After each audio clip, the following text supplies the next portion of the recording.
Ano pa bang komisyon, anong truth commission, anong investigative body pa ang kailangan mo? Nandyan na yung budget, nakikita natin kung paano siya kinuha. Diba dapat nun, diretso mo na gawin, tanggalin mo na yung speaker mo, ayusin mo na yung, sabihan mo na yung mga kaalyado mo sa House of Representatives, ayusin niyo yung budget, tapos panagutin mo na yung, mag-lifestyle check ka na dyan sa mga congressman at sa mga staff nila, dami dyan, may bahay sa abroad. Other matters, ma'am, baka mayroon din po kayong comment din sa independent commission po ng Pangulong composition, baka may any comment kayo? Pag ikaw presidente ba, tapos alam mo na kung anong nangyayari. Tapos nakikita mo na based on the budget kung paano binaboy yung pera ng bayan. Mag-aantay ka pa ba ng komisyon o ng truth commission o ng kung anong komisyon yan? Actionan mo kasi kaagad dapat yan. Unang-una, sinabi ko na noon, nag-appoint siya, nagpumili siya ng speaker na involved sa bribery nakalagay sa isang kaso doon sa Amerika. Klarong-klaro na doon nakita na involved siya sa racketeering and sa bribery. So, ikaw ba, presidente ka ba, ilalagay mo ba yung ganyang klaseng speaker? Siyempre, hindi na, di ba? So, anong nangyari sa budget natin? Na-racketeering din yung budget natin. Tapos, syempre, sumabog na. Hindi ako makapagsalita sa Department of Public Works and Highways, pero makapagsalita ako sa DepEd kung anong nangyari. At sinabi ko na sa inyo. Sinabihan na siya, alam niya. In a cabinet meeting, sinabi sa kanya kung anong nangyari sa Department of Education budget. And then, ang ginawa niya is nag-change topic siya. So, ano pa bang komisyon, anong truth commission, anong investigative body pa ang kailangan mo? Nandyan na yung budget, nakikita natin kung paano siya kinuha.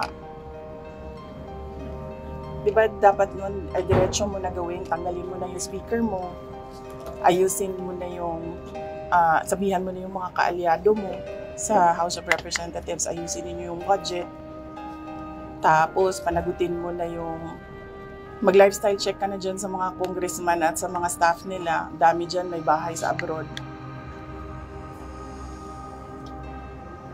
Diba?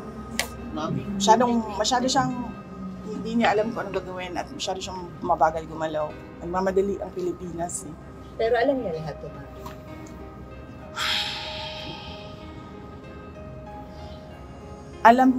Alam nga nung bata na nakikinig lang at nanonood lang ng balita at nagbabasa lang ng budget. Presidente pa, hindi niya alam. Pero ma'am, di ba too little too late na po ba yung ginawa ni BBM, and of course, dapat po ba talagang kasuhan na si Speaker and si Sandy ko sa mga ginawa? Actually, hindi na nga siya too little too late eh. Nothing na nga siya eh. Nothingness na ang ginagawa niya. Ma'am, kaso, the Speaker was your campaign manager in 22. Were you not aware of these issues before? Hindi naman siya naging speaker noon eh.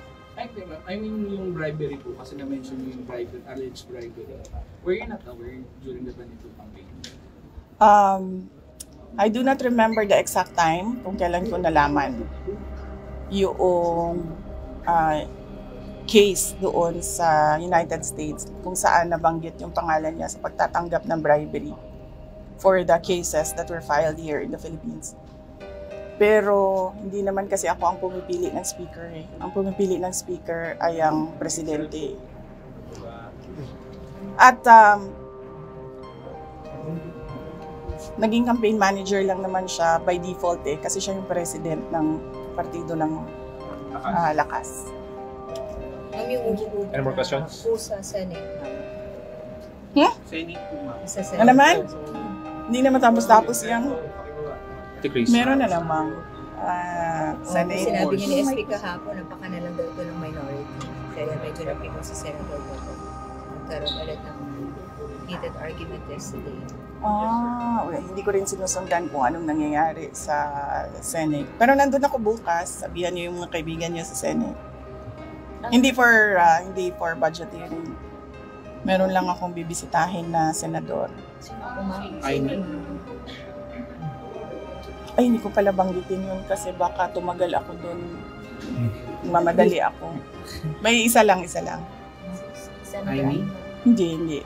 Yung si Senator Amy. Senator Amy, katext ko yun araw-araw. Senator Robin. Hindi si Senator Robin. Magkikita kami sa rally sa Japan. May rally kami doon. Ay, tuloy yun, ma'am, yung 20 at 21 po. Okay. Thank you. Thank you.